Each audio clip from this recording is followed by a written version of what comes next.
જય ભીમ, નમો બુદ્ધાય. નમસ્કાર સાથી મિત્રો. મારી ઘરવાળી છે ને બટરસ્કોચ બનાવીને ના દે. મારી ઘરવાળી હું બનાવીને દે બતાવું તમને. હા,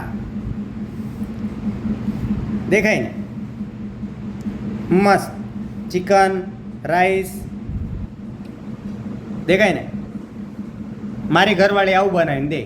તમારી ઘરવાળી શું બનાવીને દે કમેન્ટ જરૂરથી કરજો. નહીં તો ઘણા લોકો પાસે વખાણ એવું કહેશે કે ના મારી ઘરવાળી ના બનાવી દે. શું બનાવીને દે દેખાય ને, ચિકન લેગ પીસ. ધન્યવાદ. વિડીયોને એટલો શેર કરજો અને કમેન્ટ જરૂરથી કરજો કે ભાઈ તમારી ઘરવાળી તમને ઘરમાં શું બનાવીને દે. આ મારી ફેવરિટ વસ્તુ છે ને. જેને બળિતરા થાય એને મુબારક. હા, બાકી આપણે તો ખાવાના, જલસા કરવાના. જય ભીમ, નમો બુદ્ધાય.